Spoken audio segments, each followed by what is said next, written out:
And we are back here once again with another episode of the Cloud9 podcast, season 12, episode 15. And thank you guys for checking out this episode of the Cloud9 podcast. If you are a returning viewer or new viewer, subscribe to the channel if you have not already. Leave a like on this episode of the Cloud9 podcast if you enjoyed it and comment down below. Also, make sure you guys hit that notification bell. That way you guys can get notified on whenever I upload a brand new video or go live. And the Cloud9 podcast has finally reached the episode and season number that the Nightwing podcast has originally left off at. The last episode of the Nightwing podcast was season 12, episode 15. We are now officially going to pass that after tonight's episode leading into Sunday. And keep in mind, everybody, the Iron Man podcast is also on here as well. If you originally watched the show on Rumble, you can catch the first 499 episodes on Rumble for free. Just go there, watch it for free. But if you just want to binge from episode 500 onwards till we hit to 1,000 and so on and so forth, you can just watch the episodes here starting from episode 500.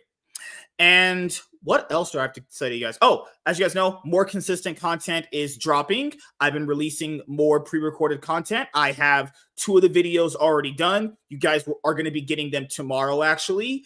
And I'm going to be putting out some channel update videos. I'm going to be putting out more content for my comic channel. Just a lot of more stuff coming, actually. And joining me here in this episode of the Cloud9 podcast to talk about how much he sucks at, being black is Mr. Blanks, chilling. Always got trying to take my clout, my ex, my peoples. God damn. First of all, she was never your girl. What clout? What do you mean? Nigga, I got the receipts. Black. I got the receipts from her.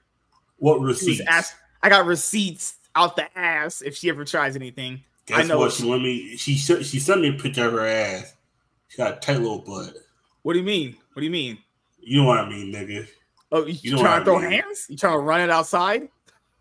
I'm trying to run up in her. Oh God, Emily, how you doing? Hope we're having a great night. Emily? I'm trying to run up in her. Oh, so as you guys know, I've been working on something secretly. It's almost done. I ordered the last part for it. Okay, and it should be here in a few days. Are you finally doing OnlyFans? Gay OnlyFans. It's gonna be you, Jay the sketch. Gay OnlyFans. Gay OnlyFans. You guys are cringe. What is wrong with you? Why would I do gay? No, women would prefer to suck me off because I'm hot and good looking. What women? What do you mean? It's in theory, dog. What do you mean? What women? What do you mean? I can't say these names. In my head, something that rhymes with 1889. She would never touch you. Small but huge. She ain't touch you either. She too brittle. Oh my goodness! All the women here want a piece of this action. Man, what do you mean? 1889 ain't touch you, man. All the girls come back here. What are you talking about? Man, she rather have me or Mr. Runaway before she have your ass. Oh shit! Good. Or the guy from up north near Drake. I went to Best Buy today, Barnes and Noble's. James dropped like almost $3,000 on a fucking new tower. Not a monitor, it's a straight up tower. James got too much money. Yeah, man could have tried to give me his other previous tower, then I just give you the one that I've been using. He could have bought us a new tower. He actually could have bought 2 towers, actually. Yeah, because the tower that they have there that I want, that I'm gonna save up for, I talked about saving up for a new tower. That one only costs like $900. It would cost $980 with tax, they said. So I gotta save up a little bit of money. So if I saw it's beautiful, it's grown, looks amazing. Hell yeah, I'm saving up for that. So I gotta save up basically $1,200 because I want to have a little bit of money left over. I want to spend all the money that I saved and I got nothing left. So yeah, you guys don't know. I told Chaz and I told Nate what I'm gonna do. Me and Chaz talk about Pokemon, and I was like, you know what? I want to play Pokemon again. I miss playing it. It's so fun. Because I've got second place in the cup. I topped some challenges. I've gotten a lot better. Yeah, I was chasing Lennon's Pikachu, She already let me see her Pikachu, man. Nope. Lies. Why the fuck you lying? The only thing she missing is me to hit that zap cannon on the pussy. God, holy shit. That's how you know, fucking hell. Come in there, shit. Well, have you released any videos recently? Yeah. I don't think you have. I put that long ass video. I couldn't edit it because I could not do anything with, because all the editors said it was too damn big, like file. I was like, fuck. Okay. That's why I know from now on, if I might as well either stream it through. You know what's crazy? If you do any big files, just a quick thing. If you stream them, if you download them, it is actually a much more smaller compressed file than it is just doing a raw video. Because a raw video, what you just released, I know that's at least 5 gigs right there. It's 3. Yeah. Yep. I figured. 7. I'm like, fuck. Yeah. So if you just streamed it, you could just download it and then just chop up the bits. I'm not gonna lie. When we was recording the video, I was a little too tired. I was like, why didn't you send it to me? I would have just compressed it for you. I hate you. What? You was busy. What? I'm not here trying to message you. You don't like message. You like whenever we do the sports podcast, when fucking the NFL comes back and NBA, I want to know when the Knicks play. I'm watching all their games, and when they suck, I'm gonna destroy them motherfuckers. Guess what? I'm gonna watch when the Lakers choke and everyone's like crying for LeBron, and they're just glazing LeBron's nuts. And you know the nut. Dude, I don't believe he's starting for them, man. No way. Not LeBron, his son. Just no. This son ain't starting. If he does, I'll say right now. I'll say it this way: if he starts, just write the whole season off. Just why even try? Just throw out the whole WNBA. I mean NBA too. Throw out the whole goddamn. Do you have the streaming service for NBA? I was gonna get that to watch the games this year. Nah, I found a way to watch the. Oh, you do? Okay. I found a way to watch the NFL game, so we'll be all good to go. Honestly, James sent me something to watch it through. I just watch highlights. I'm not gonna lie. It's too long to watch. I don't. I just watch highlights. I thought watching full NFL games. I was saying, what do you want to do? Do you want to focus on like a number of teams, a number of games? Because tell me what you want to do. So if you want to focus, okay, you got teams that are in the same division. That wouldn't work. Because I like Giants, you like Eagles. That's I watch the Giants games. I watch them. That's what I'm saying. If you want me to watch them, I'll do it. Like I already watched all the NFC East games. Because No, I was saying like how many games do you want to tackle like a week? Because you said there's a lot of them. So maybe my thing is it's not game. Do you want to go by games or do you want to go by teams? That's up to you. I'm asking you, what do you want to do? Because I used to go by divisions. That's I used fine to go too. by which division because I just want to know like how many set games we're gonna watch. You know, it would be one for each time block. That's me. We'll all watch the 8:20 game on Sunday night. We'll all watch the Thursday night game. We'll all watch the Monday night game. Okay, the games that 1 and 4, you choose which game you want to watch. Okay, I want you to write all that down. Just write all that down and send that to me because I think I'll forget. The whole plan you have right there. Write all that down so I can copy and paste it on my notes. That way I have it. Because with sports, it's hard to track everyone's team and watch everything. I don't know how I'm doing it. As long as I know what I'm getting into going in, we're good. Because your local broadcast game is not the same as mine. Because I'll get the Giants game on the East Coast, but on the West Coast, you might end up getting a fucking Rams or Chargers or something. Because think about your West Coast. James's team. Yeah, they're telling us to watch James's team so we can just shit on him. I'm like, when do the Rams play, motherfuckers? I can shit on them, actually. Let me know when the Rams play. Oh, shit. So the NFL YouTube channel drops the highlights there, or is it a separate channel? Because I know the NBA main channel drops the highlights there. There's 3 ways I watch it. I watch the Chisel Adonis commentary. Yeah, that's funny as hell. That's just that. But his is not always dependable because YouTube strikes it. I watch the NFL highlight channel, and whatever games I watch, I note down what stuff happened, and then I just look at the score. At the time, I just look at the score and I'm looking at the box score because sometimes some of these games be like 6-0. I'm like, okay, this team scored 2 field goals and. Yeah, fucking this team couldn't get past half. Oh no, the thing I wanted to ask you is that the NFL main YouTube channel, the one that has like 13 million subs, that's where you watch the highlights from, right? Or is it a different YouTube channel? That's okay. It's NFL. It should be NFL highlights. That's the one. Okay. Let me try and look for it right now because I subscribe to the I've been subscribed to the main channel. I'm pretty sure that one drops the highlights actually. Yeah, they did. Yeah, they did. Yep. NFL. Yeah, the NFL just because they blocked out most channels from doing highlights. There's one of them that's been dropping the preseason games. Hero Babu. He's been dropping like some of the highlights. I would just do NFL. Yep. Okay. So we're gonna be set. And for the NBA, I'll just subscribe to the streaming service for it. It doesn't matter, or just watch the highlights on the NBA YouTube channel. I just do NBA. The NBA game is they're definitely way too fucking long. Okay, not to ask you this. What day do you want to do the show? Because James is gonna be gone James is leaving next month in September for an entire month. Okay. So but we'll decide on that when the season starts. Because when does the actual football season start? You said it's like September 20. It starts next week. I think it starts this week coming up. Not this week, this Sunday, but I know it starts after my birthday. That's all I know. Football. That's fine. I've always known my birthday falls on a Sunday. It's gonna be the Sunday after. Okay. Awesome. We got that all sorted out, and we'll have to just sort out. Just write down that plan that you said earlier. And write down the I'm time, right now. Best day for it. September 5th. That's the first game. September 5th. That is next Thursday. Next Thursday, actually. Yep. Ravens Chiefs. Yep. Starting off with Dirty Holmes, the newest GOAT for the kids these days. I'm calling right now. Mahomes is going to be the LeBron for these kids for football. That's going to be their. He already is the LeBron for these fucking kids. Like, dude, people are gonna be like, "Oh, Peyton Manning." The only person he lost to the Super Bowl was the other GOAT, Tom Brady.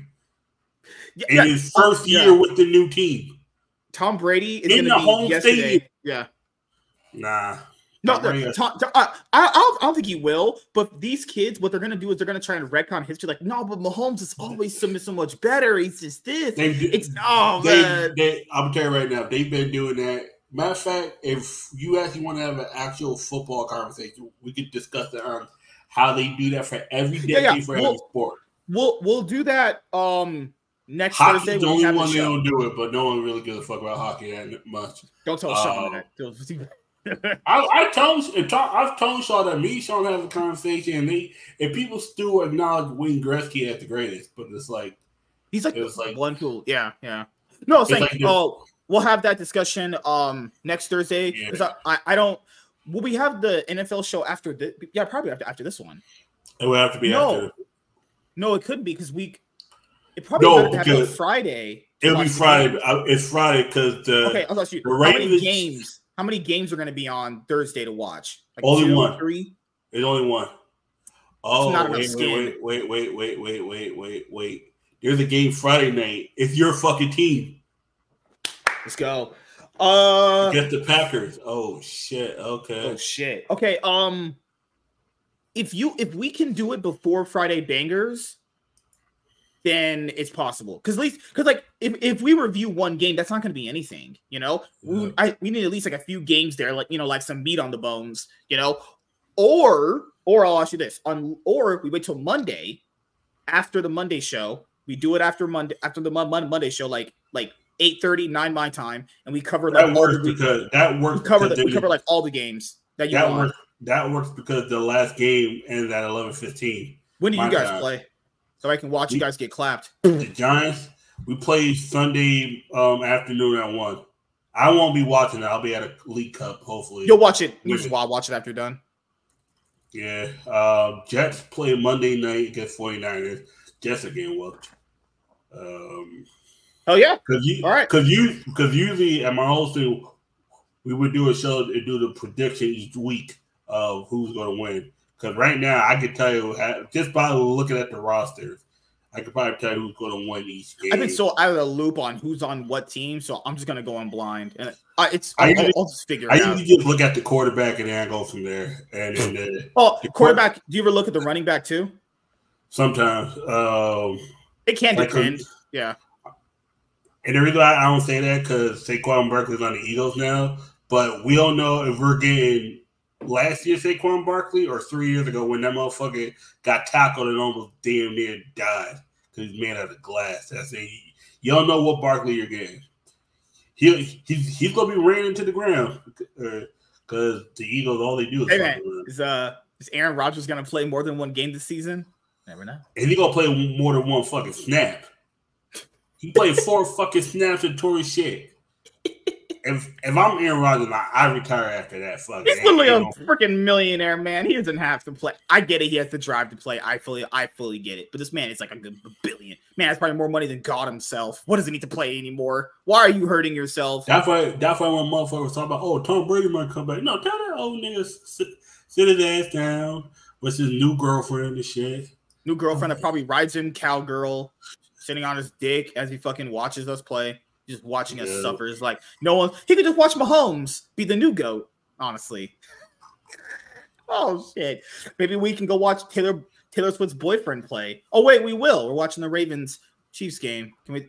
I hope that guy. I want that guy to lose every. I don't want Mahomes to lose, but I want that guy to lose every single fucking game. That guy's annoying, man. Holy shit. Yeah, just annoying. He's the best motherfucking person on the team. That's the sad part. Besides Patrick, that's such a fucking prick, dude. God, you know that shit LeBron did? I put in a group chat. Remember that kid was trying to ask LeBron for a picture? The way he treated him? Like, fuck that guy, man. Oh, my God. But you got to realize sometimes it's not the right time to ask someone a picture. It's one of, you know, the issue is because we got so conditioned to see celebrities as someone that always got to be nice. It's like, no, that motherfucking humans like us.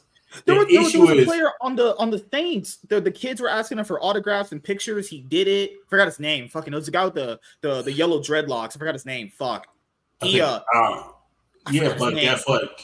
These players are not obligated to do that. All right, that I agree with. There's nothing in the contract. That's the thing. It's a kid, man. He's not obligated to do it. It's the way you say no. If you're an asshole, say get the fuck out of my face. See that right there that's not called for.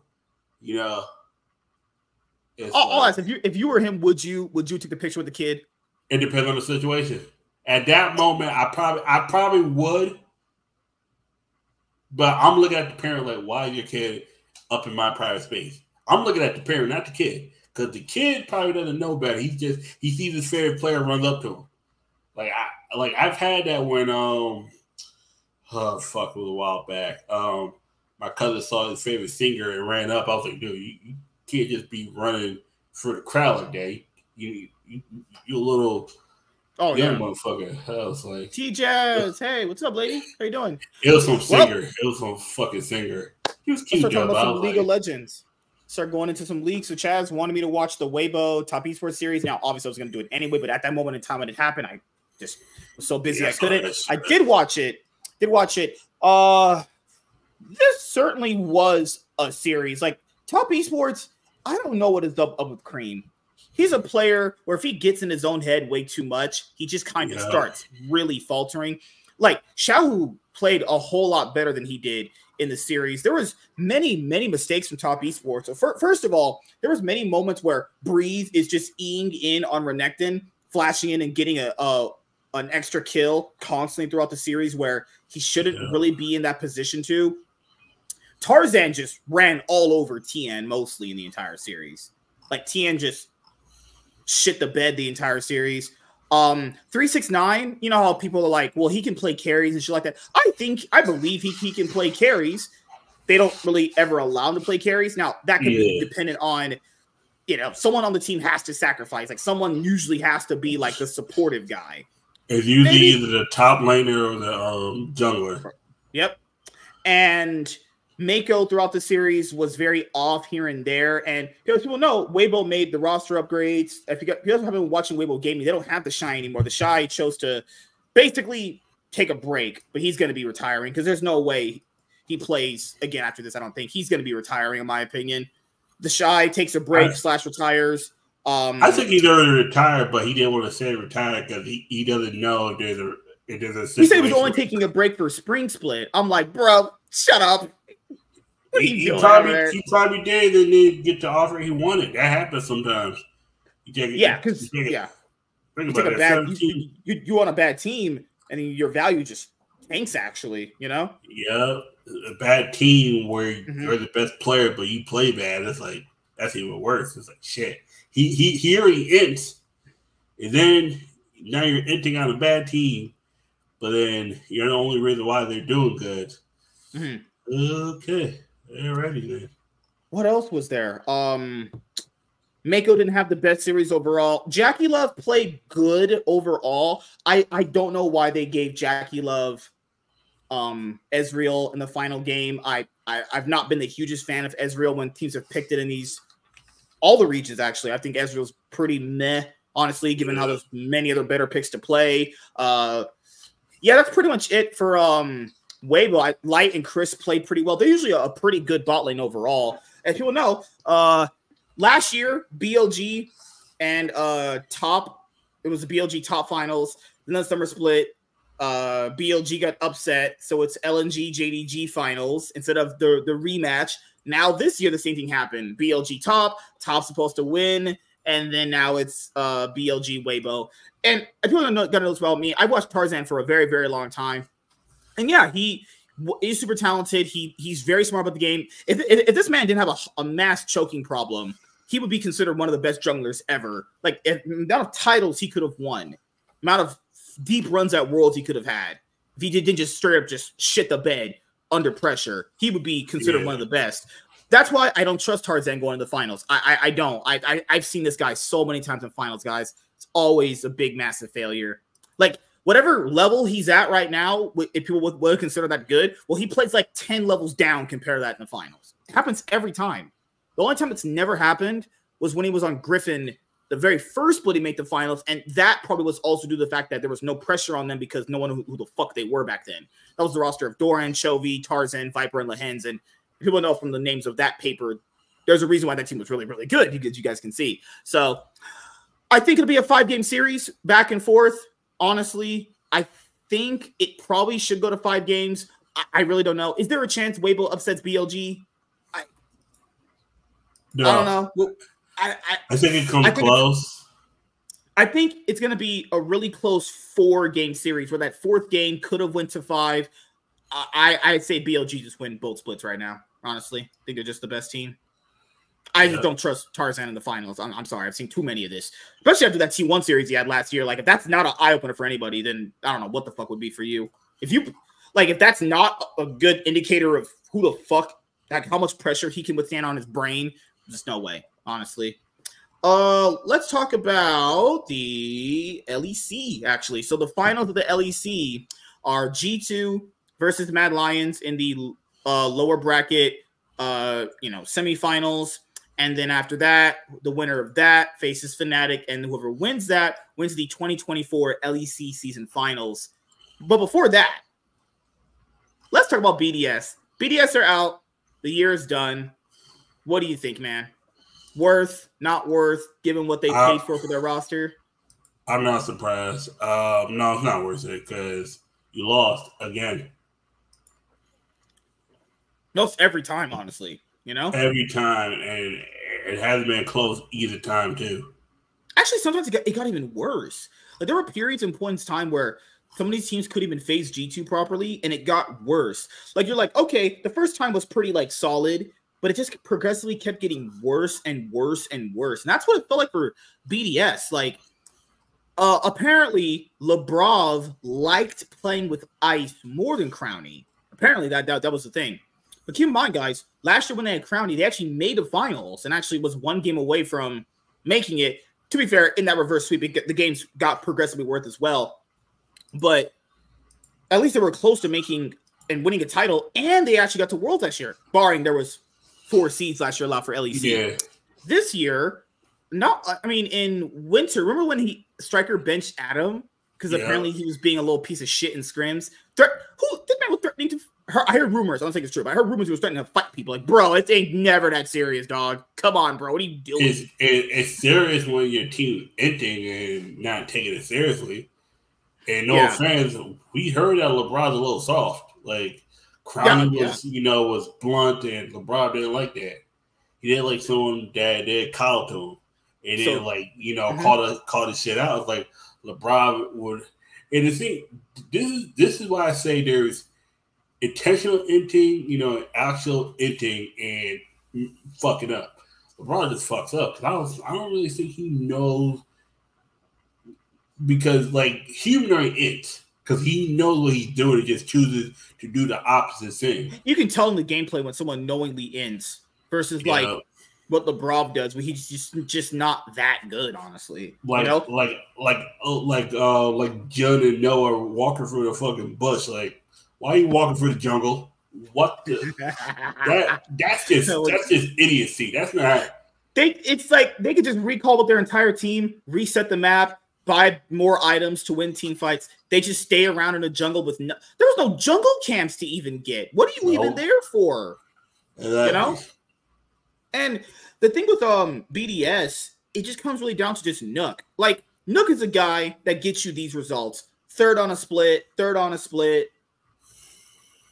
fourth on a split. Yeah. But if you want to win the LEC, that's where you got to start going to the girls that'll, get on their knees and spread that ass and give you the butthole, Hey.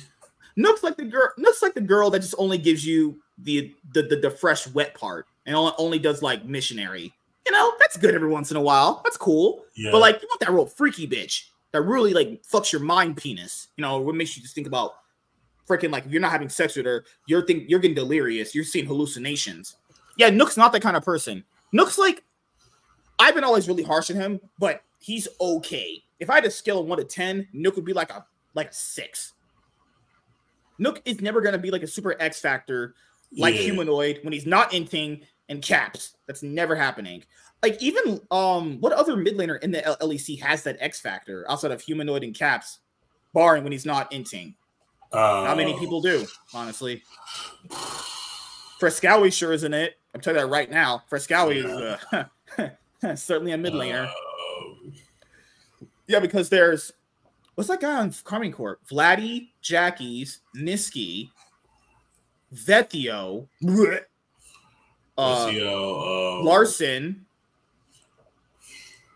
and then that's it. Yeah, then Nook, Caps, Humanoid. There's not many mid laners that have that level of X factor where it's you with your eyes you could see if them actually getting you far. Nook's not that kind of player. Or you need a player like Niski potentially, but even Niski after this year is not going to be that valuable of a player. How about Sakin? He was a middle laner of all time.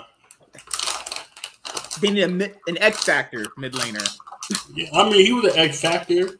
He was a non-factor. He was an X factor. He was always every time you turn around, he was gray screen. Yep. I don't know, honestly, because unless they can get Humanoid or Caps, and I'm not even sure if Humanoid would make the difference, because if Humanoid gets bothered at his teammates inting, I imagine the whole BDS would be way worse. Imagine that, a world, that's why I told people Humanoid wouldn't work on BDS, because if Humanoid already gets pissed off at Noah and Jun inting, I don't know how that would play in his brain with BDS. That's a horrible trade right there. And at that point, I would just keep Nook. If you're cool with just third, fourth place, then keep Nook. But I would just say get somebody new. Just roll a dice, pick an ERL mid laner. He's a known quantity. We've seen his peak. It's not that good. It's okay, Adam. People said irrelevant to BDS. That would probably be pretty good. I don't see why you wouldn't do that. Adam himself had a horrible playoffs, honestly. He's had many splits to prove himself. He had his peaks here and there. He was okay. He's not worth the headache. He's not worth the headache. Yeah. If you could get irrelevant, I would, honestly. Shayo's fine. I was thinking about Shayo earlier today before the show. I'm if you can't get anyone better than what he can provide, what he can provide is okay. It's nothing great, but it's fine. If I'm BDS, I'm looking at what G2 is going to do, who they're going to move on from. Well, yeah, because that's the domino effect. People don't know about the offseason. If people don't know what the offseasons are, basically everyone wants to go to the top teams, which are basically, I guess, arguably G2 and Fnatic. Whoever doesn't join those teams, it's a trickle-down effect where it goes to them. So whoever doesn't join G2, the other teams get the offers. And we got to also factor in who on G2 are they going to be keeping, because they only ran it back this year. They're not going to run it back again. I mean, nope. I see a world where they replace Yike and potentially Mickey X. Yeah, Mickey X. Those are the only it's players. One of the two bottlers. It's one of the two bottlers. Yeah. Mm-hmm. It's one of the two bottlers. You know, Yike's for sure gone. Like if Yike went to BDS, Yike would actually make BDS a better team. I think he would. Yeah. But then again, it also depends on which mid laner you're getting. Yike and Nook. Yike and Irrelevant. That'd be better than Yike and Cap. Yeah, I think Yike would be the ideal player. Yike and Irrelevant would be pretty ideal players for BDS if there are options later on in the offseason. And Ice, I would just keep Ice. The players that I would keep are Ice and Shio. If you could replace Lebrov, please do that, because he is sorry guys. I know all the people watch these videos. He's bad. Lebrov is not good. I'm sorry. We've seen too much. It's okay. Like, he's not that good. If you want to win a title, then I would replace him. But if you're cool with like 3rd, 4th place, keep Lebrov and keep losing. Keep watching that guy play Rakan and not try to get her up and hang yourself, actually. Oh shit. What do you think, man? You think they should get rid of Lebrov? Maybe pick up Limit? Limit back. Why is Limit not in the league? Put Limit back on the team. I don't know what the fuck. Limit must have been toxic or something, because there was no reason that Patrick said, "Oh, get rid of Limit, bring Ignar and do work." It's crazy how they got rid of Limit and Patrick looks just meh. And the thing about it, they got a new mid laner after Aberdage, and it was just like nowhere. Right? No fucking sense. I would, if I'm BDS, I get rid of. To me, I get rid of Lebrov and Adam. Those are my 2 players. Yeah, you gotta get. I keep everybody else. Adam's not worth it. Adam's not worth the headache because of his anger issues, and Lebrov's just not good. Watch him coach and be like, you know, he can see the game. Bro, shut up. Everybody sees the fucking game.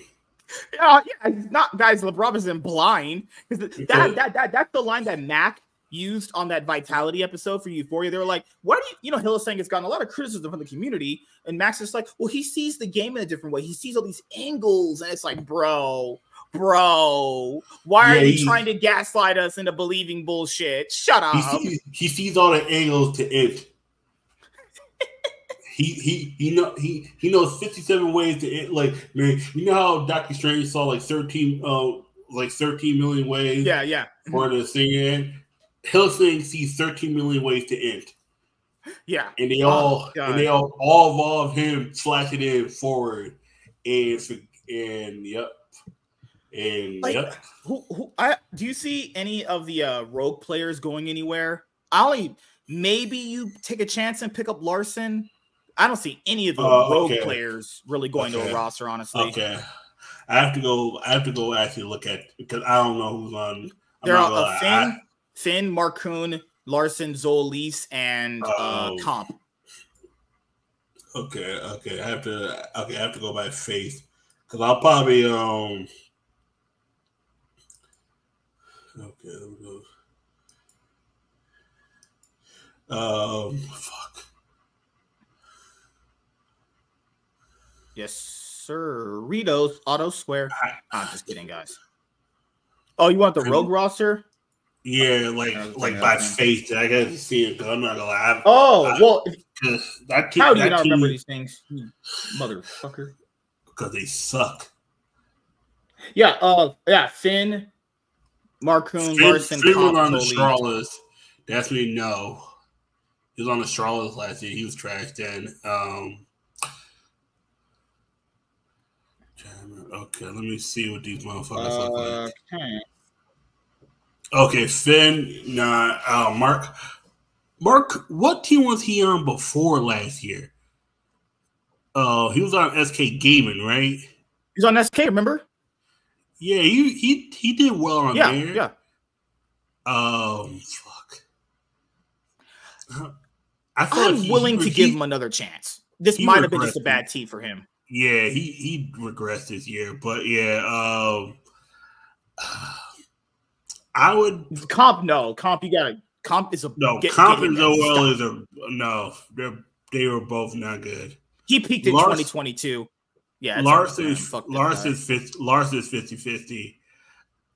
He's not bad, but he needs a jungler that can basically enable him to play alone, and that's just not Marcoon. Honestly, like when you really maybe looking back at it now, this was probably it makes sense why this roster would finish like last. It's built terribly.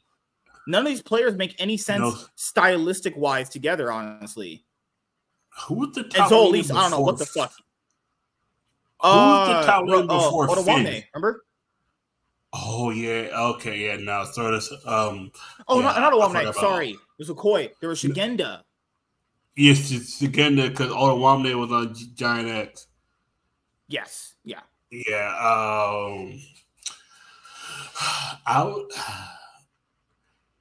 For Rogue, I would probably just keep Marcoon or trade him off and sell him to someone that's actually willing to have him. Yeah, most of these teams are going to get rebuilt anyway. I couldn't imagine a world where the offseason is where none of these teams get rebuilt. Yeah, someone said it. A lot of people said it on Twitter too. I agree. Just rebuild all the teams, really. Like, we got to stop trying out these people that we've seen for a while at this point. And people are like, but they're ERL talent. They've had like 2 years plus, guys. That's 2 years is a while in League of Legends. That's sometimes you see how some of these players play well and then their teams are built bad. Like, when a player plays bad and when a team plays bad. Like, we've seen Giant X play bad until they picked up Abadage and they actually played better. Yeah. Think about it. You took 2 of the best players off Giant X, and where the fuck did they go? Nowhere. Mm-hmm. From being in season final or close to season final. Yeah. Ignar, oh my God, he said watch me. Yeah, watch me throw away this whole season. And guess what? The team that he was on last year is also out. Trash. God. So some of the roster moves ever made. This year, guess what? G2 can't lose to NRG. That's true. NRG's not going to go to Worlds. It's true. But everybody's talking about, G2 might lose to Team Liquid. Shut the fuck up. It's possible, given how G2's been playing recently, but I don't know how the form's going to be going into Worlds. No. The Team Liquid will get smashed by some Korean team. It might be T1 again. Oh, the problem is T1's. I mean, if Worlds is running that Swiss system like they did last year, there's a good chance Team Liquid and G2 face each other. Yeah, because knowing NA's luck, that's not going to happen. NA's luck is they're going to get the Chinese 3rd seed, LCK 2nd seed, then like a fucking random buttfuck team. Then the last one is the team that couldn't make it. But yeah, predictions for this week: G2 versus Mad Lions Koi. Is it going to be a G2 Fnatic season finals? Yes. You think if they're possibly Mad Lions upsets G2 again? I think it's possible, but I don't think it'll happen. I think this time around. I think G2 is too motivated. The only way Mad Lions upsets G2 is if Yike just has a terrible series like he did against Mad Lions before. It's the only way it's going to happen. Because he didn't also play that good against BDS either. He's the only player where if he just has an underwhelming series, there's a potential there. This might be the make or break series for Yike. Yeah, because at first you were like, yikes, man, yikes, he's pretty good. You're like, yikes, holy shit, this guy's running it down. No, I knew after spring last year, I was like, and you said it too, I was like, something about them and Cap don't work. So it's not working. But you said it was too early. I was like, no. The synergy's not there. Trust me. I've worked with somebody after a few weeks to months. I'm like, yeah, it's not going to work. It's one of those things where if we do our own projects, yes, but not together. Yeah, I always, I still do that. Casually optimistic. You hope in your mind it works, but now it just doesn't. Maybe it's just Cap who can't work with any junglers. He couldn't work with Yankos either, back when he was on G2 as well. So maybe it's a Cap's problem. Or maybe, just maybe, Lennon might eat Chaz's ass. You never know, guys. Hell all right. Yeah. So that's just me. I mean, unless Merwin pulls out 5 new random blind picks like he did before. But no, that was against Fnatic. No, so yeah. I mean, forgot he played against G2 before. Yeah, I don't see this happening. I see G2 winning 3-2, honestly. It'll probably go to 5 games, given how chaotic G2's play style I think G2 3-1. You're saying 3-1? Okay. Because why do you think that? I think it's 3-1. You don't think Mad Lions have enough in the tank to do it? I think they do, but I'm looking at how that BDS series ended. You think that's going to be the reverse turning point for G2? Because if they play that early game style, Mad Lions getting 3-0'd. If G2 ever return back to that early game form they had last year, they're pummeling the shit out of them. G2's about to go 6-0 this weekend. It's just that I was looking at the last of their series, and if they get as chaotic as they did before, like they have shown some weaknesses. It's just you gotta always hope this the team that can kind of punish those weaknesses. That's why I'm saying 3-2. I think Mad Lions could maybe get a head start in one of the games and pushes it over.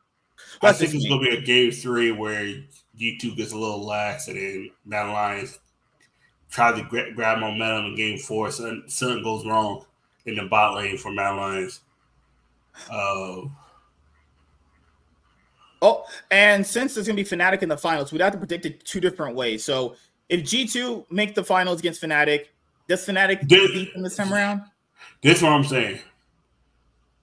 So you're saying Mad Lions is getting 3rd like last year? Okay, Mad Lions is gonna be 3rd because all 3 of them go to Worlds. Okay, yeah, the World spots are locked. This is just seeding, actually. This is my take. If G2 gets to the final, G2 wins. I think that might be a 3-0, depending on how the Mad Lions series go. If Mad Lions wins, Fnatic wins 3-2. Yeah, I'm gonna say this: Mad Lions not winning to see the finals. There's no world that Mad Lions is winning see the finals. I think if you're a Fnatic fan and if you want to win a trophy that you haven't won in, well, let's just say a lot of years, you don't want G2 making the finals. You want Mad Lions to beat G2. If you want the easy trophy, you go for Mad Lions. If you want to be like, we are the best motherfucking team, you want G2 in the finals. That's the only matchup everybody wants. If Mad Lions beats G2, no one's going to. If Mad Lions beats G2, there's going to be so many question marks around G2 going into Worlds. That's going to be really There's going to be question marks about the whole fucking region. But you know, like marks around G2. Yeah, but they're going to be even bigger because you're going to be like, wait, well, what the fuck? This is because people only see G2 as the only hope for the LEC. I'm going to tell you, there's not even hope for G2 because people already saw the cracks when they lost to Mad Lions. They're going to look, from what I'm seeing, G2 already have that shit for G2. They're going to look at why did Mad Lions suck all year, and now why do they choose this point to be good? Or were they just not trying the whole year? Yeah, because if people are only looking at G2 as the only viable option team to maybe beat a Korean or Chinese team at Worlds, if they look to Mad Lions again, guys, that's bad. That's really bad. The whole region's gonna be look at it, because no one has. Like, you don't have faith in Fnatic. I don't have faith in Fnatic. You don't. But the issue too, the LEC still looked at the joke from last year when G2 lost to NRG. Yeah. They're still looked at us like that. And if Fnatic gets beat by fucking Team Liquid this year, and then Fnatic gets beat by wasn't it Team Liquid twice? Was it in MSI and the World Cup? They beat them 5-1. Actually, in their record between Team Liquid and Fnatic, it's 5-1. Yeah, it's like Fnatic wins is like, all right, cool. If you forget, like Fnatic has beaten as lots of Team Liquid pretty. These are like stomp games. These aren't like maybe Fnatic could have won them if they didn't throw. No, they Team Liquid beat the shit out of them. Actually, one of the games, Yon Flame Horizon Noah so bad that fat fuck had 20, 30 CS. Yon had 80. He just, like, bro's just like mentally collapsing in his brain. Like that's why I have no faith in Fnatic. But because like in your mind, if G2 get back to that style, I know it's kind of like a hope thing. That could be something good for Europe. But like if they lose to Mad Lions, all that's gone for me. If they lose to Mad Lions, get up. No, there's because what do you believe in at that point? If they lose to Mad Lions, the LEC is already on life support. If they lose to you're Mad saying Lions, that's just a nail in the coffin, right? Yeah, no, that's the motherfucker. That's like 50 Cent with 8 shots, and then this time the guy actually shoots him in the head instead of the jaw. If G2 loses, that's the bullet to the dome, and there's no get rich or die trying because he's just dead. That's the LEC. The LEC at this point, like they're on goddamn life support because people talk about the LCS is on life support. Them motherfuckers is dead. They don't know it yet. LCS been dead for years. LCS got stage for cancer. Yeah, LCS got stage for cancer like they who, you know who, and motherfucker is just waiting to die. Ready to die like Biggie. The album, not the actual person. And then that's the issue with the LCS. The LEC is for everyone's sake, you need G2 to win. It's fucked up. You want G2 to win, but you need Fnatic to make it competitive. If you have hope for the LEC, if you have hope for Worlds or maybe G2 makes quarters. If you're back in last year, they didn't make quarters last year. If you have hope for G2 and you think they're the best team on paper possible to make any sort it's not that they even made quarters. It's who they lost to. Yeah. If they would have lost to a Chinese or a Korean team, no one says anything about it. Is that they lost to a motherfucking NRG. And that's after they beat Korean teams. They beat Weibo, who made the finals, and that game against DK they won that pretty convincingly. It's only just the Canyon Baron still, but they won that pretty hard, actually. Yeah. Like, I don't know. It's just one of those things where I know a lot of LEC fans have hope for G2. They're like, on paper, if they really get it together, guys, if it's to Mad Lions, like, I don't know if you can have any hope anymore. Like, if Mad Lions are beating them, guys, you have to factor in what is any LPL team going to do to them or any LCK team, Like, basically, some of the LCK teams are just 10 times better versions of Mad Lions. They can't even beat this version. That would be horrible. You gotta think about this. The last time any of them was at Worlds or even international play, Mad Lions, they got clapped. T1 clapped them. They got clapped. The motherfuckers was it? Mad Lions themselves lost to NRG, remember? The roster last year? That's the thing. That's why you look, it's like, oh damn, NRG this good or are we this bad? It's like, because NRG was scaling up, but it's at the same time, it's like they just peaked at the event when they did. Yeah. It wasn't gonna last that long. Now that's what happens at Worlds. Some teams just peak and only keep that form during Worlds, and then we see what happens afterwards. So you're saying G2 win both best of fives, and you think they win the season finals. You think they do the LEC road. Now, hypothetically, if Fnatic finally breaks, so you're saying Fnatic's not breaking their trophy curse. You're calling it right now. No trophy. They're gonna come close, and then there's gonna be a team fight, and there's gonna be a team fight where one of them's gonna go in by accident, get caught out, and it's gonna be game over right after. G2's gonna walk right up the front door, kicking the door with the 4-4, and blast the Nexus out the window, like. So before we get back to LEC for just a moment, the teams confirmed for Worlds, everyone, for watching on the replay: Gen.G, BLG, Fnatic, G2, Mad Lions, Team Liquid, FlyQuest, PSG Talon, GAM Esports, Viking Esports, and Movistar Riders. Sorry, Movistar R7, not Rider. Movistar R7. Those are all of the confirmed teams. This week coming up, we'll know the final rest of the teams between lower brackets and finals, actually. So, what's the team from Brazil? They haven't played the finals yet. Oh shit! Who's in the finals? Shit, I don't remember honestly. I know it's not Brazil. Is it Loud? Because Loud looked bad this split. Oh my god, they look fucking awful. They look bad every split, really. To be no.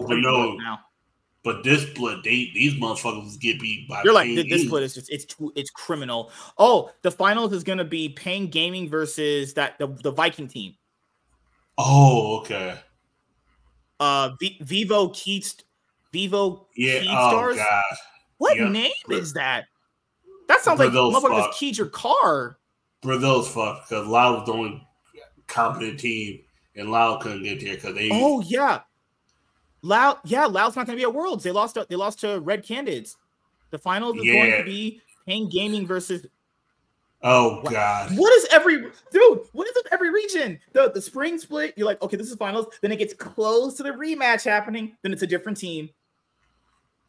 Happened in Brazil. Happens in the LEC. The LEC might be close to that. LPL it's happened for a different finals winner. So yeah, Pain Gaming has a chance to definitely win the split now.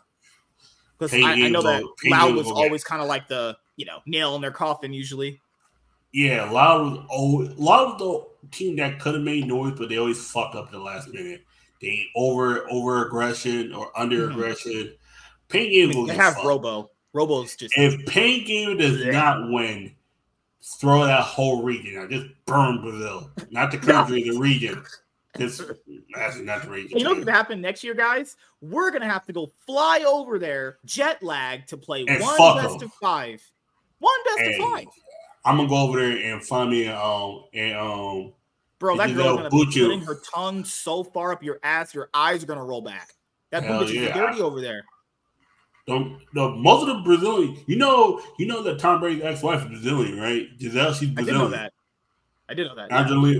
Adriana Lima, give me a Brazilian one with a fat ass, and she can eat my ass every night. Just let Shocks put her tongue in my butt for like 2 minutes. I swear to God, if Shocks put her tongue in my ass, I give her $1 million. If Lord did it, oh my God! If Trouble Inc. let me smell her shithole just for like a minute, I would just. I'm telling right now. Let me find out that Emily Rain likes to eat ass, and I'm putting my legs up in the air, and she can suck the sauce from my butthole. About that. Speaking of LTS, sucking ass. because all these teams suck ass, except for Team Liquid. Cloud9 looked like they were sucking ass this past week. My God, Cloud9 are definitely not beating the fraud allegations. Just saying that, Cloud9's not frauds. Watched the series yesterday. You lost the same series? We watched what we just saw. No, I'm saying if they didn't beat the fraud allegations from that, I don't know what the hell they could do to convince you otherwise. LTS and Chaz is right. Let's go to the LCS right now. All right, so people said, do Cloud9 have lower bracket? Yes, they do. So basically, they're in the match of the winner of Dig versus 100 Thieves. So basically, it'll be whoever wins out of Dig and 100 Thieves faces Cloud9, and that's it. So Cloud9 right now, if they're on the round 2 higher one because there's the upper bracket finals right now as well. So do Dig beat 100 Thieves? I'll be honest with you guys. I don't think so. I think Dig are just so bad, guys. There's no way. If 100 Thieves loses to them, Nate Shot should yank all their paychecks out. I'm being honest. If they lose to that, yank their fucking money. If I'm Nate Shot and 100 Thieves lose to Dig, I'm despairing of the team. You might just leave the LCS. Who loses to a shit team like that? They're bad. Dig is terrible. There's just no way, unless my brain. If Riot comes to me and offers me a buyout, I'm taking it. I'm going. Fuck it. Right here. Okay, we have Friday, Saturday, because we're going into the week of the 6th, right? Yeah. Okay. So let's make sure I have all the days right. So we have games on the 30th, which is tomorrow, obviously. Dig versus 100 Thieves, so you can watch that at work. And then we have games on the 31st. So that's Team Liquid versus Fly. And then next week on this is Friday, Saturday, Sunday to end off the final week. Yep.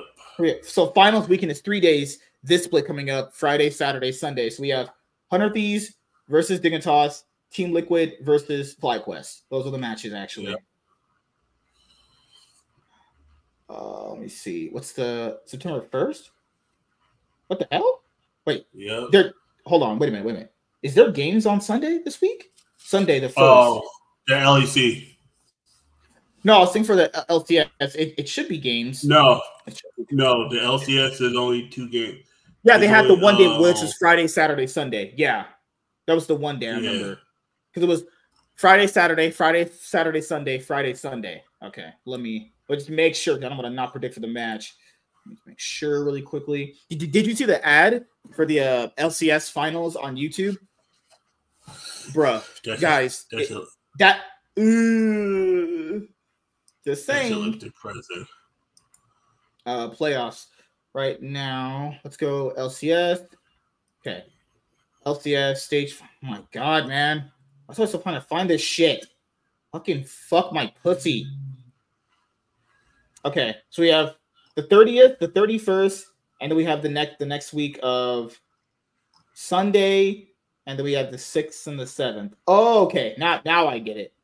You have 30th, 31st, and the 1st. So yeah, no, there is a game. There's games. It's Friday, Saturday, Sunday. It's Cloud9 versus whoever wins between So Cloud9 can book their tickets to Worlds. Or 100 Thieves can. Yeah, that'll be a good birthday present for me. 100 Thieves beating Cloud9. I don't know, man. You guys are pretty trash. I don't know, man. You guys don't look good either. Fuck you talking about, nigga. You trust Ayla to get you to Worlds, then you might as well get me to believe in the Eastern. You trust Vulcan to get you to Worlds? Vulcan's the support of all time, man. Come on, dude. Wait a minute. Hold on. You gotta get the Dignitas first. You gotta lose to them. Yo, we about to 3-0 Dignitas again. Them motherfuckers look garbage. You try if they lose to 100 Thieves, if 100 Thieves lose to Dig, I'll message you and be like, yo, team garbage. You suck dick. And guess what? I'm gonna message you when Dig claps on Cloud9 about that. Dig's making it past you then? Okay, all right. We I'm just saying if it happens, it won't happen, but I'm just saying if it does. What if Dig is the third team go to Worlds from the LCS? Burn this whole region. Burn this whole region. Burn it. Dig, welcome to be in the playing stage. Oh, no. Technically, Jess will be back in the playoffs. Jess might get clapped by Faker. I'm gonna clap Faker. That Faker was one hand clapped you, and then Jess, and then imagine a world. Imagine a world where Dig have to go against like LCK, not LCK and LPL team. Just put Dig up against like fucking DK. Watch them just fucking burn to the ground. That would just be glorious for me to see. Jetson versus Chovy. Please no, I never want to see that ever in my life. That is just criminal. That's just torture. Jetson versus Faker partner. That's part. Jensen versus Faker. Jensen goes to hell. Isles versus Carey. Oh no! Speaker versus Owner. Oh god! Speaker trying to do a 5-man ult and just hit everybody, and then nobody does anything. You know what's crazy? If Owner faces someone that's not like Peanut or Canyon, he's actually pretty good. Oh no, he's goated. Even when he faces against Peanut, is 50-50. Yeah. Did you see the game last night from them? Yeah, I saw that. I saw that. Good lord, man. That was a bad meta. There's no way. He should not be letting Peanut run him over like that. He had just ran him over the entire series. That was a bad. I don't even blame Owner on that. I don't blame Owner, actually. I blame Faker. Faker ran it down in that series so hard. Like the Nasus game. Remember when Owner was trying to help Faker gank Zeka, and then he turns away. Oh, like, what is going on with Faker's brain? I've seen this guy play forever. This is his worst split by far. This man's losing his brain. This man is doing shit I've never seen this guy do. Don't be surprised if Faker retires. Don't be surprised if he retires this year. God. I don't blame Gumayusi, ADC Seraphine? Bruh. ADC Seraphine. Let Carrier play that shit. You're gonna play you let him play Shen? Oh god, I don't know what Coma's cooking. Just throw whatever Coma's cooking, we ain't eating. We throw all that shit out. That shit's burnt. to the ground. He's trying out shit that he does. Hey guys, last week draft, Yasuo, Lee Sin support. Como, what are you cooking in Korea? What are you cooking, dude? That's not good. Just crazy part about he knows that he's gonna go against DK, clap him again. Because DK is always gonna be the fourth best team. That's the sad part. They're gonna T1 have to play against DK. Based off the history of the matchup, yeah, T1 should be favored in that. They beat them. T1 go clap because it's like a four-way counter. The only team that countered Genji perfectly is KT. T1 can counter they choose. Hamalife is literally Genji's shadow. That's why they'll never beat him. Hamalife was built to beat everybody but Genji. Just think about it. Hamalife was built to be the reason why T1 is no longer 1 or 2. T1 will be the third best team. Mm-hmm. If you think about it. Like, if I'm Ryan, I'm looking into, okay, did Genji have stock in Hamalife? Because these motherfuckers, Hamalife is Genji 2.0. They're basically just Genji last year with a weaker mid lane. Matter of fact, Hamalife is Genji light. So Genji's the Nintendo Switch. So Genji's the OLED. Hamalife's the light. So what's the regular Switch? How many games have Hamalife taken off Genji? I don't think they've won. Because they just got 3-0. They just got 3-0. Yeah. Like in individual, they have individual games they've won. One. They lost 2-1. They've been 2-0 twice by them. Just think about it. If they play an actual best of 5, Genji's beating them pretty handily each time. Genji's beating DK 3-0. Hamalife beating T1 3-0. What? I'll be honest here, man. I think the reason why Hamalife's doing as well as they are right now is because T1's having a rough time right now. There's DK too. Yeah.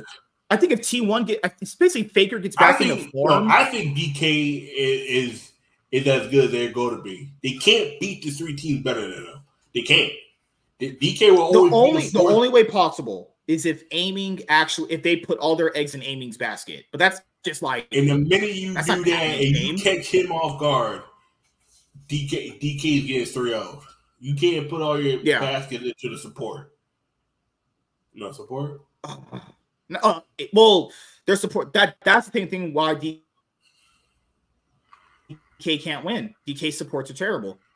Helen, what was the guy's name? Is Mohammed? I don't know who the fuck that guy is. It's a random. None of their support. Who did he replace? Guys, Mohad. Who did Mohad replace? Kellen was. Do you know find it weird? Mohad replaced Kellen, and Kellen got benched. This is public. Kellen got benched, everyone, because of underperformance issues. Wait a minute. Whoa. Motherfucker's been underperforming ever since he started. He's getting benched. Wow. Wow. Okay. All right. I guess. Fuck it. And the sad part, it doesn't even matter because DK has always been the 4th best team. Yeah. So what was in the LCK now? Let me see. So T1, they face DK. Hamalife face Genji. And then the winner, and then the loser of the Genji Hamalife match. Yep. Faces the winner of the lower bracket. Yep. Yeah. Okay, so the next LCK best of series are Friday and the 6th. The 6th. Genji already has an automatic lock to world. That's me. It doesn't matter for them. Yeah. But they're still going to win. I don't see a world Hamalife beats them. I'm sorry. The only 2 teams that could beat them, one's still there if they actually choose to, and KT. And KT been gone. And T1 got rid of KT. T1 got rid of the kryptonite. Now no one has any kryptonite. T1 technically still is kryptonite. They just don't know how to use it officially. T1 it's literally just Faker, man. T1 it's literally just him. It's like I don't know what's gotten into him. He's just playing so bad. I've never seen this before. These drafts ain't been good either. It's a combination of Faker, bad mid lane gameplay, and Coma's just bad, guys. Why? Last week's draft, Yasuo, Lee Sin support. Yasuo, no knockups, and Lee Sin support. That should already kind of be self-explanatory in and of itself.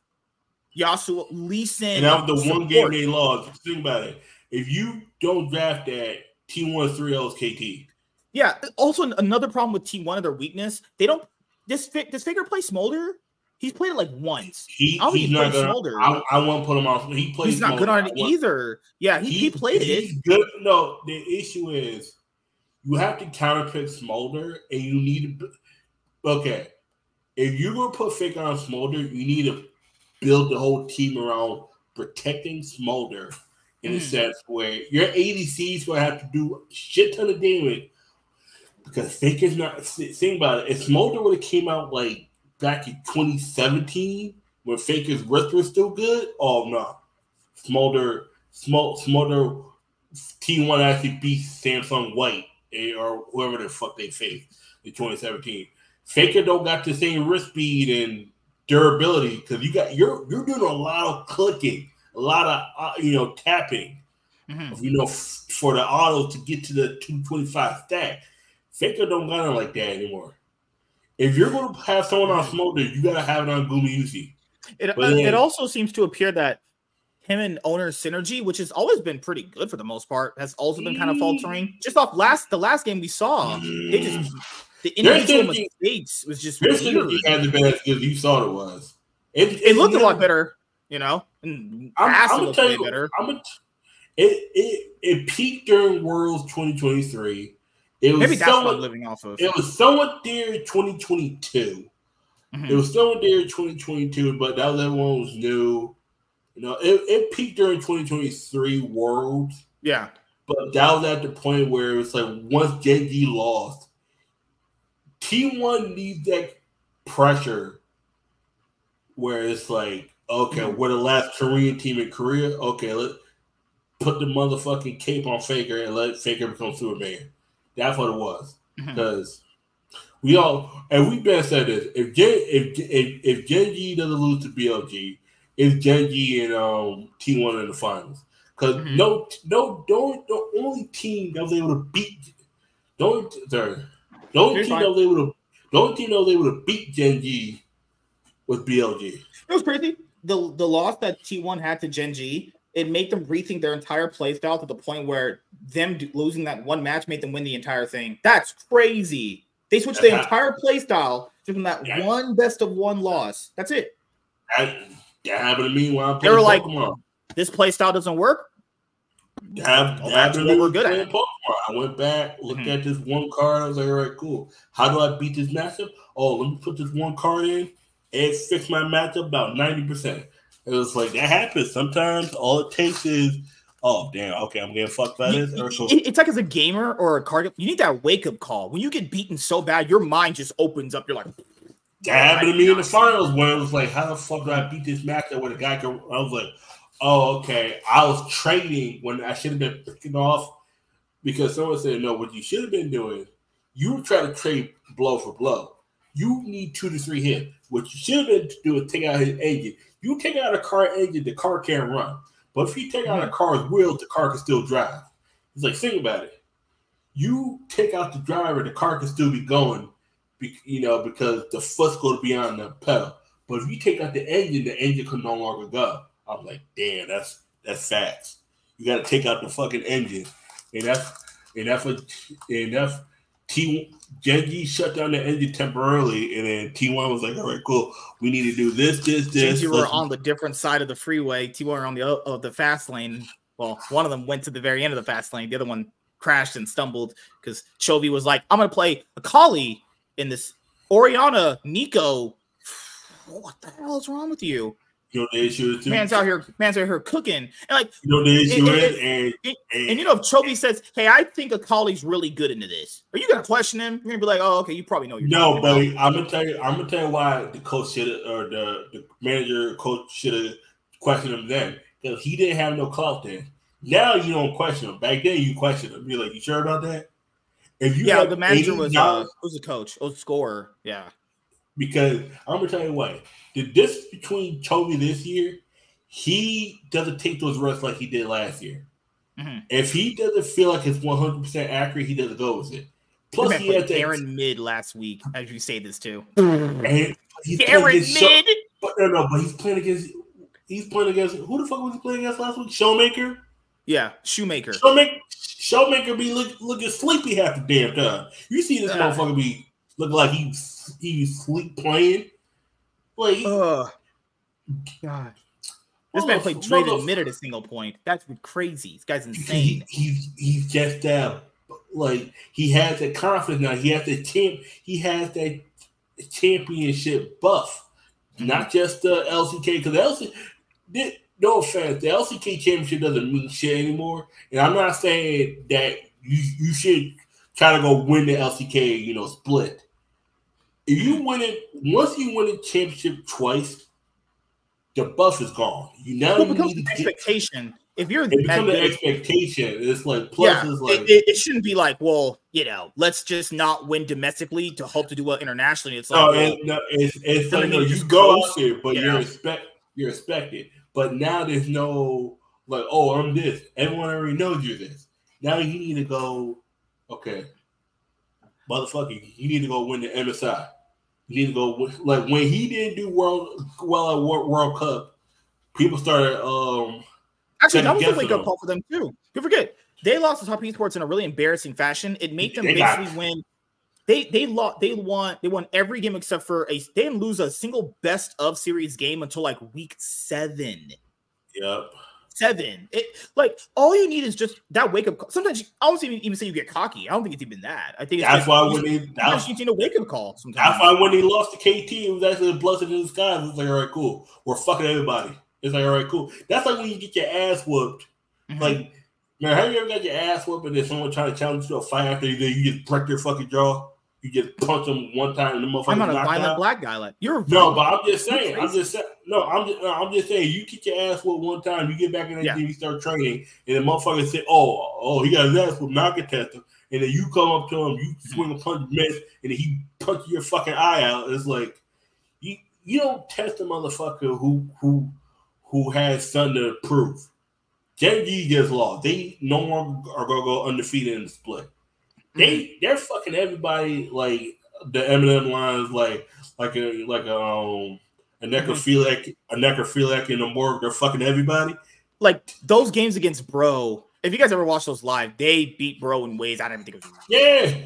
But Bro's not a good team, so I kind of expect that. But think about like when Bro plays up and like when T played down to him, Genji ain't playing down to nobody. They're like, okay, cool, bro. All right, cool, punching bag. All right, cool. Let's play some shit that we. Because their confidence level so fucking high. Let's just play our standard shit and beat the fuck out of it. We're not playing let's have fun, guys. No, fuck your fun, nigga. It's like when motherfuckers was like in Yu-Gi-Oh! It's like, oh, let's have a fun day, guys. And motherfucker pulls up with Inspector Border stun. Like, nigga, what? The fuck? Nigga, it's supposed to be friendly fade, and you out here talking about you gonna fuck my mama? Okay, nigga. All right, cool. That's what Genji's doing. They pulling up. They're not, how you put it? They're pulling up and they're saying, this ain't no friendly fade. We know you're trash. We don't got time to waste with you. We're going to give you about 30 minutes each game and get the fuck out. See how these motherfuckers really want to do interviews? These motherfuckers, they go, they wave their hands. Hey, you know that? And with the interviews, they asked, what made you guys beat this shit out of these guys this week? Bitch, didn't I answer this like last week? We just pulled our dicks out and we just won. You know what the fucked up part about it is? Genji beats Bro the same way they beat Hamalife. How the fuck?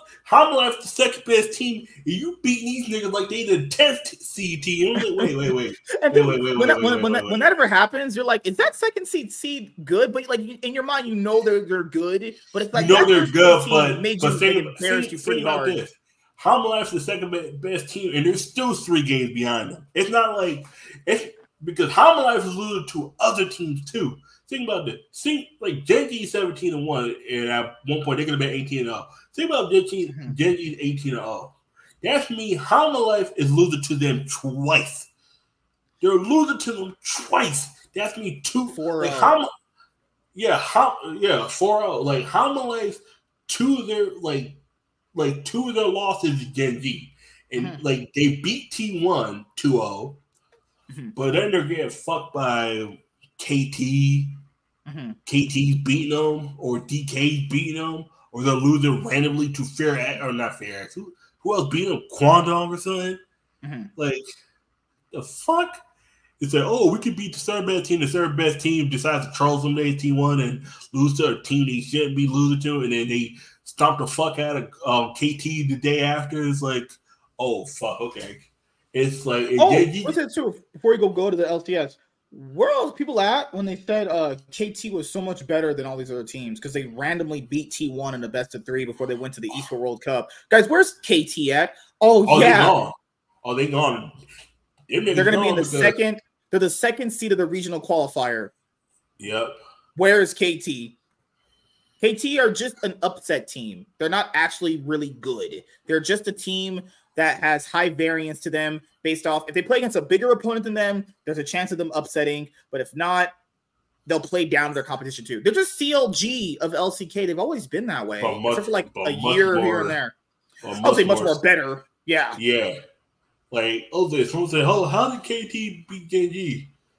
That's what happens when you counter somebody, when you do a counter pick against someone and you know how to play them the way they play. It's like Genji has one style. It's like when you know how to counter that, now Genji has to adjust. Now Genji knows how to adjust because they lose. That's why teams in the NFL. Yeah. Genji's record in the LCK, what you said, 17-1. Genji had a 94% win rate. They went 35-3. Keep in mind, they lost their first ever best of series game, not series, one single game to DK. And that was like in week 7. They lost their first game in week 7. 2-1, and then they 2-0'd everybody else. T1 2-0, Hamalife 2-0. Quando, they 2-0 in everybody. Only 2 other games they lost was the KT one, where they lost the other games. If they hadn't lost to KT and they went 18-0, they would have went what, 38-1, 38-1, or 38-2. That's crazy. Because they could have won Game 3. That was one of those things where sometimes someone knows how to counterpunch you a little bit better than you know how to play offense. If someone knows how to play defense better than you know how to play offense, that becomes a very tough match to win. All right, let's predict for the LCS games. Dig versus 100 Thieves. I have no faith in Dig. I'm going with 100 Thieves 3-1, but I'm saying 3-0. Fuck Dig. Dig can get 3-0 out here. Fuck that team. Team is so trash. How does NRG lose to that? Blows my mind. It's crazy. Speaking of NRG, NRG's gone, guys. Yep, that the team that went to shock everybody last year. But they brought on contracts, and he was just really, really, really just falling hard right there. He was trying to keep it together. Man was broken inside because he was the only player on his team. Because he knows the whole team getting broken up. He might be the only player. He also knows he was the only guy playing good on the team. He was the only person trying on their team. Pal Fox, I don't know what. Pal Fox had not a single good game the entire year. At all. There's not a single game on his head. Something's wrong with his mental because he just didn't. Do you remember a game he played well? I don't remember a single game he played well the entire year. The entire year, spring playoffs, summer playoffs. I don't remember a single game this guy played where it was legitimately good, like an actual good performance. Neither him, Dokla, FBI. Dokla's been trash. I'm sorry. Dokla was getting carried last year. Like FBI. Who proved that he can win without Huhi. People like he can only win with Huhi. No, he won by him. He won without Huhi. Think about it. Dokla was the only one on Energy against G2 that was getting clapped by Broken Blade. Everybody else was actually putting in work. Yeah, Power Fox was actually outplaying Cass, but that top lane, oh my god, Dokla was getting worked. I looked before. FBI Huhi. FBI proved he could win with Huhi and without Huhi, but that was at the point of their relationship where they peaked in their relationship then as a bot lane duo, and then they had the back-to-back finals. They didn't win either of those. Those were 0-3s both times. They went to Worlds, both. That bot lane had already ran its course. The fact that NRG's management were like, let's just reunite them together. What else do you want them to do? That's already ran its course. And the latter part of running its course amounted to nothing. You know what it is? You know what it is? Yeah. Sometimes you think, okay, if we get... we'll be the guy to get it back. Like, we'll get that synergy back from them. Yeah. That's... God, because like people have to run, they were good. They were great bot lane at a single point back in summer 2021, but it largely regressed every single split in increments, like a little bit by bit. They got beaten bad each year. They got beaten bad in 2022. That summer 2022, the way they got beat.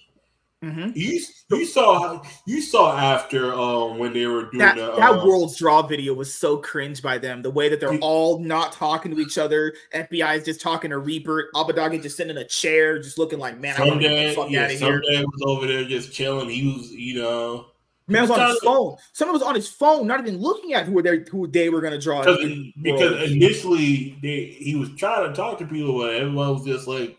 They were low elo after they got clapped the way they got clapped. It was and then at World 2022, they had like COVID issues. So they couldn't even play together on stage. It was like there was no reason to bring FBI and Huhi together again. There was no reason to do it, and then they did. And I'll be honest, guys, I watched the games, but what is there to talk about? NRG's been bad the entire year. NRG played the worst game this year. It was NRG versus that whole thing that whole thing trickled down.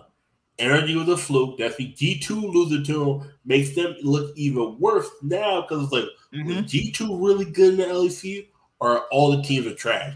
And now people are starting to play that revisionist history. Is this the real G2? But then now they're looking at Mount Lion. Why was Mount Lion? There's too many fucking questions being asked. Why was Mount Lions trash the whole year? Why Fnatic can't fucking win the big one? There's too many questions being asked in the LEC and not enough answers. Like, that's the issue.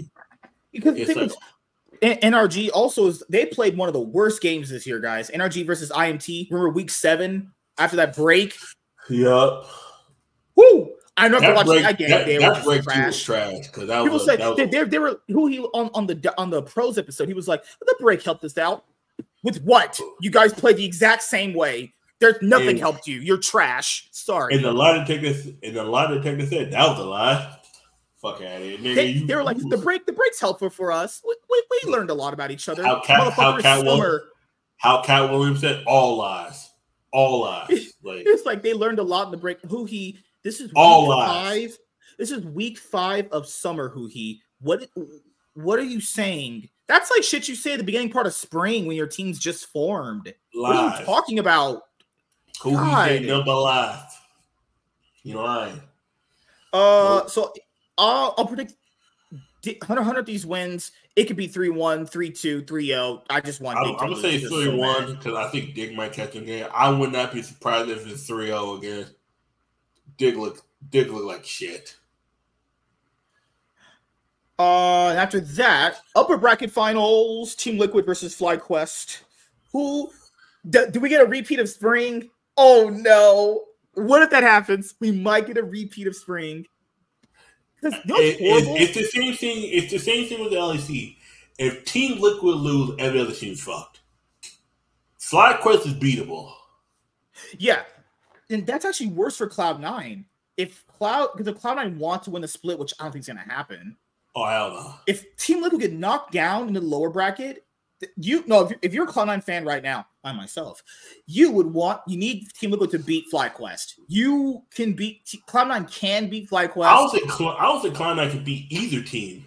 FlyQuest is beatable, but the problem here is they're just worse team fighting wise. Cloud9 just don't have any good team. Cloud9 just bad over they don't even look. You know what the crazy part is, dude? Blabber is sitting here talking like some Elo players like, no, we only lost because we missed a skill shot. Blabber, buddy, it's not the reason why you lost. Okay, buddy, what are you saying? Okay, I'm about to keep it 100. Blabber and JoJo look bad. Yeah, no pun intended. Blabber and JoJo look bad this split. They have not looked good. Maybe the JoJo Peon acquisition wasn't going to be what we initially thought it was. The team, the whole thing just does it. It's one of those on paper is good, but not in practice. I think way the players play, it doesn't fit the team. Plus, you acquire Vulcan. That was an L. I was willing to forgive him after EG and FlyQuest, even though I know there was some pretty red flags there. I was like, maybe going back to FlyQuest fucked up by picking him up. They had Winsome and decided to pick him. Oh God, well, yeah, and then because remember factoring because for EG the reason why they played as well as they did, everyone on the team funneled all resources into JoJo. These guys aren't going to do that on this team. But, when you're in preseason and you're thinking about what's going to be the best team, I understand why people had them first place. I did too. But after we've seen enough of the roster, go back and watch the Menace games. Watch how mechanically skilled he's playing all these fights. JoJo's not good at actually playing out team fights very well. Oh, hell no. This is the fucking part about Menace was better skill-wise, but not team-wise. Team-wise, he was the absolute worst. He's just a piece of shit. He's a fat fuck. If you took JoJo's attitude, even though JoJo has a kind of a cocky attitude, but he's more for team, and you take a Menace's skills, that's a dangerous motherfucker. Yeah, Menace had all the skills in the world. His thing was he saw he was too good for the go back and look at some of his games. He saw he was too good for the LCS. He become the only people I really compare myself to is Chovy and Faker. I was like, isn't that crazy? Both are idols of Chovy. And it's also going to be a fun factor, people. A Menace, if JoJo wins no splits for Cloud9 or trophies, a Menace would have won more trophies for Cloud9 than JoJo Piana has. JoJo was the prime person to replace a Menace last year. Everyone said, JoJo Piana Cloud9, JoJo Piana Cloud9. It's like, that's not really worked out. Now, in theory, it made sense to do it. In theory, because JoJo is better. He's a better overall player. And he's native, so he didn't take up an import slot. Like in theory, native, no import slot.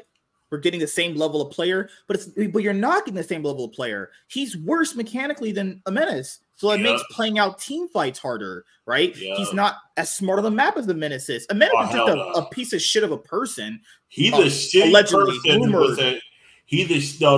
No. He go watch his stream. He when he's not talking about league, he has the worst fuck.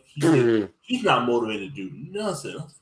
Not motivated to do anything. This motherfucker just all he wants to do is watch is eat food. He wants to watch K-pop videos and K-pop and e-girls. Him and Tenacity would be good friends because all they want to do is watch e-girls shake ass. Oh, I love the Amaranth. I was like, oh god, no. A Menace.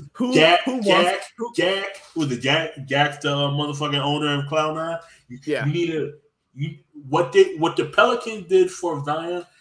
What you need to do that for a Menace. A Menace, if you weigh over this amount of weight, you cannot play.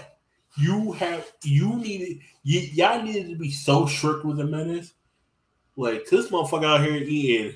Oh yeah, I love talk about I'm gonna eat a salad, and then the motherfucker's like, and it's like, oh, I'm not really like eating salad. I'm gonna go give me some chicken. What kind of chicken? What kind of chicken? Talk about, I'm gonna give me some Korean chicken. I'm like, what's the middle? No, there's a word missing in the middle. You mean Korean fried chicken? He trying to get the other KFC. You got Zalo down over there getting Kentucky fried. This nigga getting Korean fried. I'm like, this motherfucker. Oh my god. And I'm just sitting there and it's like, fuck. This motherfucker is so talented, but his attitude. His mind and attitude is just not there. That's what happens when you give somebody money and you just tell them to do whatever you want. This motherfucker, all he wants to do is eat, play league.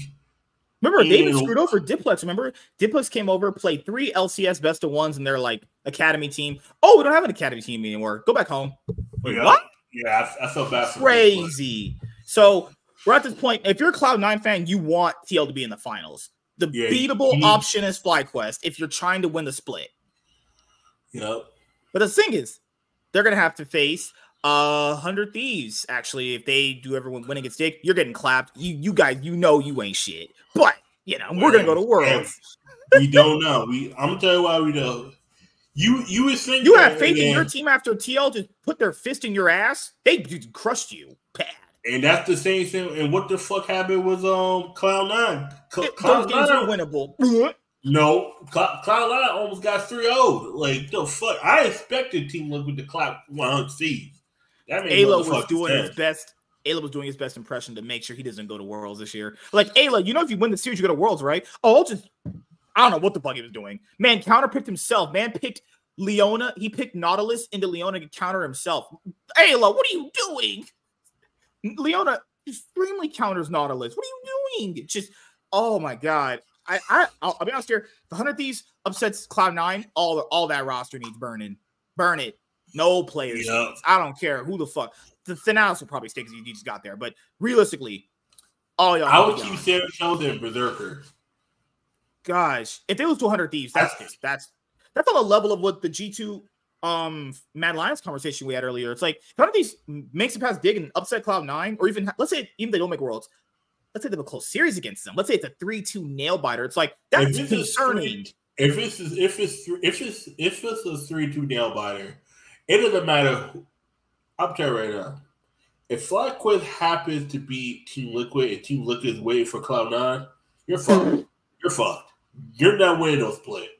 If it's the other way around, you're still fucked, but you have a chance against FlyQuest because FlyQuest is beatable. You just gotta figure out how to beat them. Because Quad is shitting on JoJo. Like Inspired is shitting on Blobber. Whipple's do play through top and beat the fuck out of Whipple, but we saw that. They did that last time. They had you think, oh, we can take out Whipple, and then they trap you. Like, how do you beat a team that already knows your fucking moves 5 wins from Wednesday? Let's just say FlyQuest are in the third place match with Cloud9, and all the teams are locked for World. So if let's say hypothetically, if 100 Thieves upsets Cloud9, they're the third seed to go to Worlds. If they face either of those two, that's that's if 100 Thieves beats Cloud9, just automatically just put the other two teams in the final. Don't even play that game out because 100 Sniper's doing Sniper saying Mobile's got small dick. Sniper got destroyed by Impact. Whipple might have to have a small. I mean, Impact might have a small dick, and then again, he might not even see what Impact Sniper is doing because he ain't got the best vision. Well, actually, who do you think's winning Rookie of the Split of the year? You know who I think should deserve it? He already said that was Masu. I was gonna say that too. I think it probably does deserve it if you look at the whole year in tandem. I think they already. I don't know if it was Rookie of the Split or Rookie of the Year, but they already said that was Masu. I think Masu should get it. Honestly, if Quad had played in spring, I would maybe debatably say him. But Masu, I would say just give it to Masu. I don't think it'd be a bad decision at all. If Quad played in spring, it's automatically Quad. Quad was just better overall, but Quad destroyed Joju Pion too. Like that's crazy. Exactly. And Cloud9 have no coaching staff, guys. We're like, what about guys? High's a player manager. He's not actually a part of the coaching staff. The only coaching staff member on the roster is just Reaper. And I like Reaper. He is a good coach for what it is. But even like with Masu's already been named Rookie of the Year. Oh, it's good for him. Good. He deserves it. Great, awesome player throughout the year. Yeah, he's the only one that was truly consistent all year. Like, and you have to give him an award for playing with Busio. That should be award worthy in of itself, honestly. But like, what can Reaper do? Like Reaper's also, like we said with Coma earlier, the drafting on Reaper has not been that good either. God, I'll be honest here. Coming up for this week, if 100 Thieves upsets Cloud9, that roster's getting butchered. You might have to just let go all 5 people and just start fresh. Like, if I'm Jack, who do you keep? Because we don't even know if 100 Thieves is going to even be in the LCS or whatever the version of the LCS is going to be there next year. I don't know specifically. We know Immortals is going to be gone. No, yeah, that's the one team they said needs to get. If they said if there's people saying that if Immortals happens to stay, I am done with the LCS. Immortals needs to be gone yesterday. That motherfucker needed the minute they were, Well, that Dominate video you sent me, apparently, you know how you have to sell sponsorships to get people to invest in your team? They said in a quarter, they made $0.00. Yeah. Nobody cares about them. Like, you know, Not, people say that to be like cynical, but no, in this not specific even case, their nobody own, cares about Immortals. not even their own insurance company wants to give them ad dollars. Think about it. They're Immortals Progressive. And they don't even got progressive money. They don't even got progressive insurance money. Immortals Progressive, and they're regressing. And keep in mind, people are like, what's progressive? Is remember the insurance with the white lady? Yeah, they actually landed that spot. That's a big sponsor for them. Imagine a sponsor that big wasting money on this dead org. Immortals Progressive, but they been regressing. Ain't that a bitch? Ain't that a fucking bitch, man? Immortals, yeah, you mean immortally dead. Immortally regressive. Oh no! Imagine a team that's supposed to be named Immortals because they're always supposed to be alive, but every time you turn around, they're all dead. What kind of remember, they even had a Toyota sponsor before. They can land. I don't know who their sales team is. Their name is an oxymoron. Progressive, they're regressing, and Immortals. How can you be immortal? Like, of course, immortal means you can be dead, but they're fucking. They're more like a fucking vampire because they're sucking the life out of the LCS. Dude, you know what perplexes me? How can an org this bad land sponsors that big? Toyota and Progressive are pretty big sponsors, and it's amounted to nothing. They're not investing in the roster because with sponsors, people don't understand when it comes to sponsors, they want to see a return on the investment. Maybe like views on YouTube content. If you go to their YouTube channel, I'll subscribe to that trash. Them motherfuckers have like 100 ads on YouTube. Did you get that Castle ad on Twitter? Yeah. Did you see this ad? Yeah. You know what the fucked up thing is? There's a video I did that had more views than them. My last Yu-Gi-Oh video got my last. Yeah, one of your market watch videos. Got one more of your last views. market watch videos did better than their newest videos. Like, look right here. This is their YouTube channel. 55,000 subs. Now, keep in mind, these subs are not as active because the content hasn't been as consistent. Also, some of those as good. Also, some of those could have been bought. You never know. Could be. Yeah. I learned that the easy way. 122 views, 281 views, just nothing there. If you're a LCS org putting in consistent content, I would expect. People said you need like 10K views. Well, if you have sponsors, you probably need like 10K, 20 views. They don't even get like 1,000 views. They don't even get 1,000 views. You get less than 1%. It's like 174 views. People said, do the LCS orgs do content? Some of them do. They try. Look at all this effort. Nothing. You know the issue Nobody is cares about this league, man. You know the issue is no one outside of the people that are sub knows that they have a channel. Just think about it. But the thing is, no one's gonna actively seek it out either. Why would you actively seek out anything from this dog shit org? What's in the box of Immortals Progressive? 3 minutes. See, and the thing is, too, you can't even get ad revenue off it because it's only 3 minutes long. It's got to be at least 8 minutes long to get monetized. True. None of these shits is like what? There's like 3 videos that's about 8 minutes long. These should be shorts. If we're being honest here, these should be shorts. That's what I'm saying. That's what Dom went off. I was like, why are these ain't fucking short? These 3 videos right here, Tactical sleeping during scrims. Niggas sleeping during games. The fuck you talking about sleeping during scrims? Tactical, that fat. His name's Tactical, but ain't nothing tactical about him. Get the fuck out of here. Some of these players' names just be. Remember how they fired that one coach? They brought over Anero. I knew that was a downgrade. I don't hate Anero, but the other coach they had in spring, there was something. Wasn't that after one split though? He got fired. Right after they didn't make playoffs, he was announced fired, and they had a new coach already ready. That has to be nepotism. Someone had to have known Anero because, guys, Anero was butt fuck all in Golden Guardians. I don't even. No. I'm not gonna say it could have been nepotism, but it's the same thing that happened with Yamato Kanan. They fire him after split, and then they bring in a guy that actually won it. That happens sometimes. You get hired to a job, not realizing it's a temp job. That's when I realized about the culinary job. When I got hired there, and I'm thinking, okay, I'm about to make a career out of here, and then I was gone in 2 years. they only needed me until the pandemic was over. And once the pandemic was over, I was like, oh, I'm no longer useful here. All right, cool, let me get the fuck out.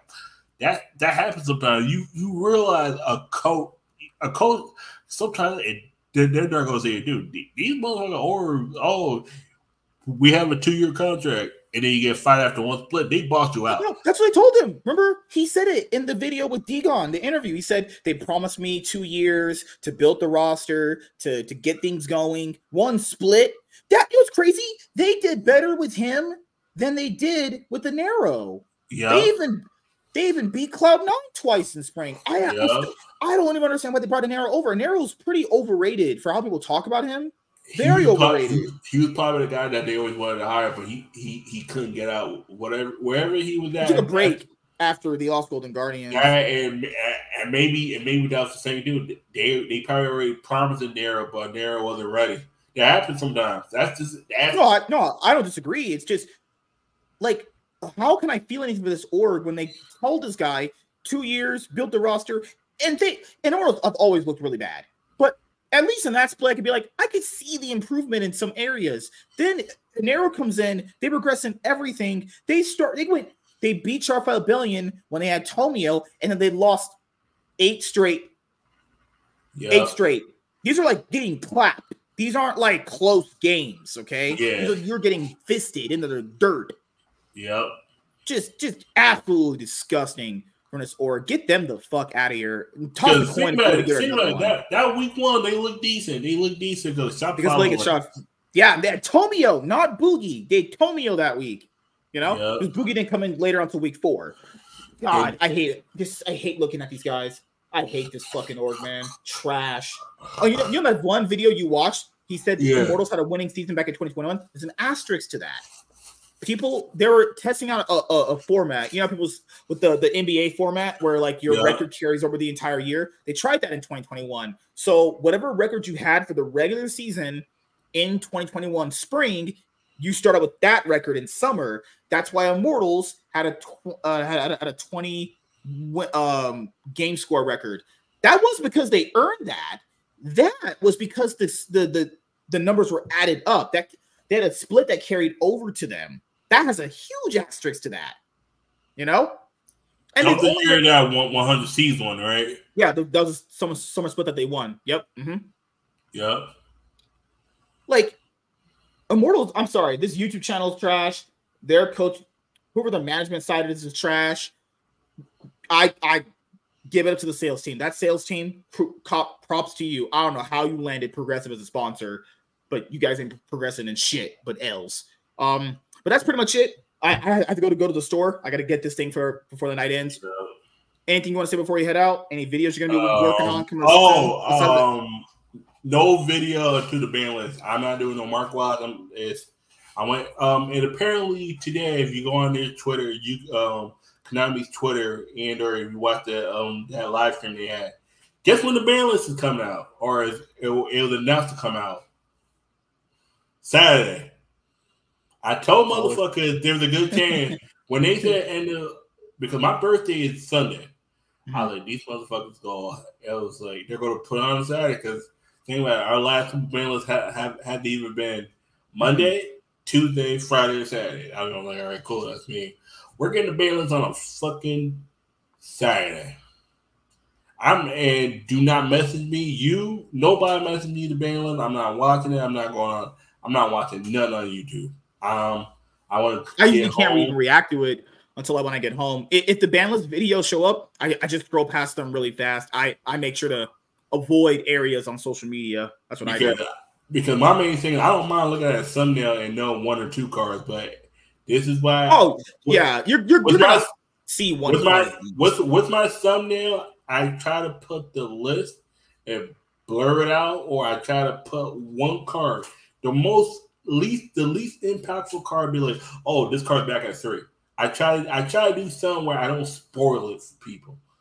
Because some motherfuckers will just put the whole thing. I'm like, oh, this card got banned. I'm like, okay, thank you. Like when people told me they pre-order got banned, I was like, and now with this thumbnail, or it's like, Yeah, I usually expect one card getting banned. That's usually not a and most of the time the card that's banned is the card that everyone expected to get banned. We've had 2 bans where no card got banned. You remember that bullshit ass? You know when multi-figure got limited? I would say this though: people give the TCG a bad rep, but there's this one time back in like 2016 before the Perform Ages were a good engine. Yeah. There was this list where the OCG literally said there's no changes needed to be made. There was an actual list that happened. They literally were like nothing needs to change. I'm gonna tell you why I like that and hate that. I hate it because it's like, dang, you didn't need to do that, but I like it because they needed to do it. If Konami, just imagine if our TCG did that. No changes were necessary to be made. You know what the issue is? Konami's TCG and LCG are the same company. It's not like Pokemon where there's 2 I know that, yeah, under the same name. If they actually did Konami International and it was pretty much Konami, because the reason why Pokemon and Yu-Gi-Oh are different real quick before I go. Yeah, that's fine. Yeah. TPCI is everybody that's not Japan. Japan, and I said this in the video, I got to put that video out, and I might actually put that out in the morning. No, not in the morning. It might be Saturday morning. Okay. Japan doesn't do gambling unless it's a particular machine and it's regulated. The issue with card games. Card games will always be seen as gambling because it's more about luck than skill. You can have all the skill in the world, unless you have. There's certain cards that can help you top deck the card you need, but in most cases it comes down to luck. That is considered gambling in Japan, and that's the reason why Konami is to Takahashi. I forgot his first name again. I'm blanking on his name. Takahashi, he has no actual control over if Yu-Gi-Oh is a prize game or not. But guess what?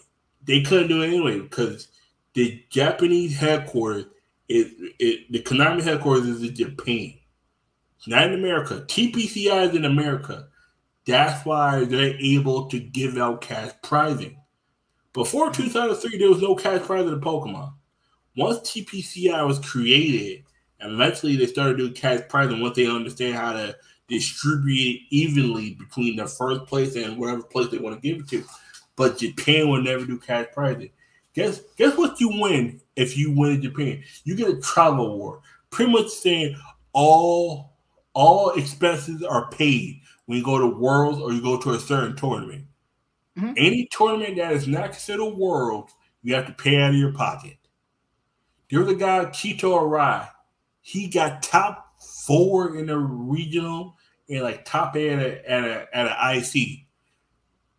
Got all the cash in the world. Didn't make it to the Worlds because if you are a Japanese resident, you cannot be considered a TPCI player. You could play in the tournaments because you're allowed. Your Japanese players are allowed to play in TPCI tournaments, but we're not allowed to go over there for regulated tournaments.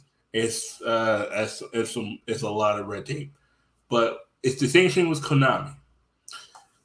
Takahashi said he didn't want to bring cash into it, even though there was cash in the anime, you know. But also, he never had control over if the game was to give out cash or not, because Japan's laws said that there's it's laws, and the thing is, like, someone of that caliber with that many investors in their company, the board has more say than he does anyway. The board, because he was speaking from more of I personally wouldn't. Yes, that's why I told Rogero, was like, that's why I left. If you go in the video where he's talking about the whole thing about the cash prize, I left a long message and I made a video. It was the whole thing about him reacting to Jessica Robinson. I made a video reacting to him reacting to her. The reason why I wanted to put that in there, I read the whole message out, is because in that sense, in that point, the reason why there is no cash prize in Yu-Gi-Oh! Is not because of okay, what's his name again? Because I'm blanking so hard. Kazuki.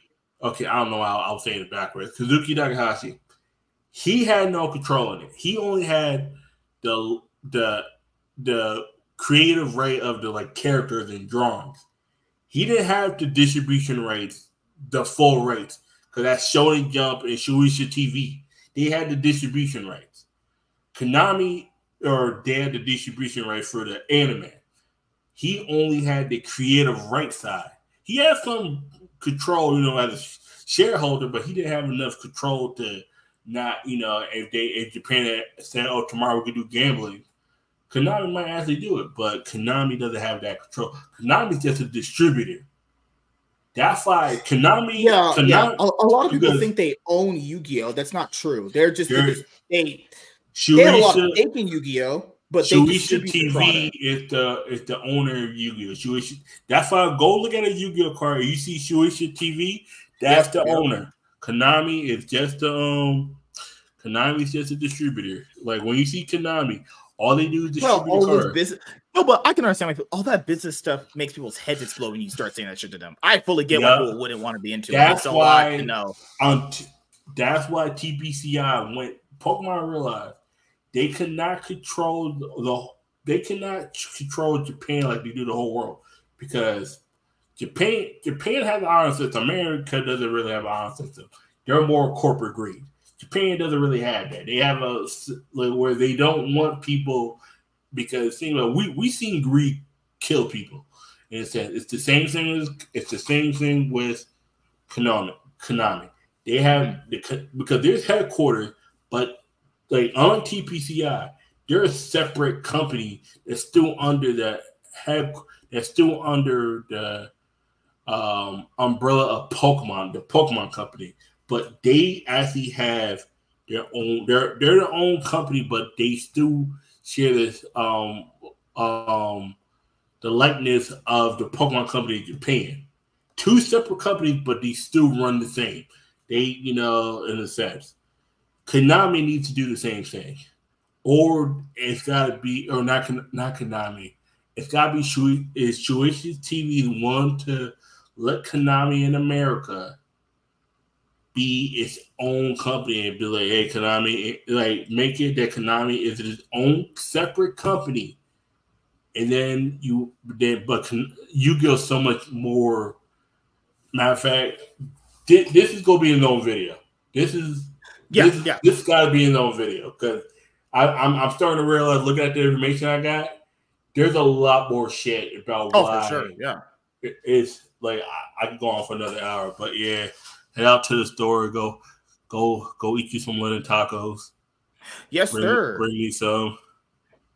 And as you guys know, as we wrap up this episode of the Cloud9 podcast, we finally passed the season and episode number that the Nightwing podcast originally ended on. Go and check out the other episodes of the Iron Man podcast, actually.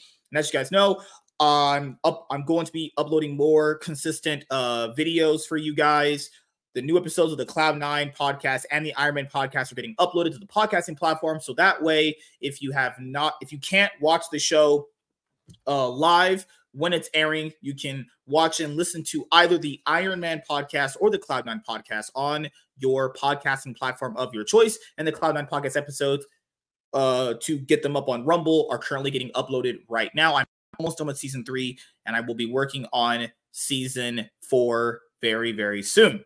So, yes, thank you guys for checking out this episode of the Cloud9 podcast. Make sure you guys be safe, be awesome, and have a great weekend, everybody. And we'll see you guys here this Sunday, actually, at 7 p.m. PST, where we are going to be talking about the finals for the LEC 2024 season finals and the other matches across the world. So have a great weekend, everybody.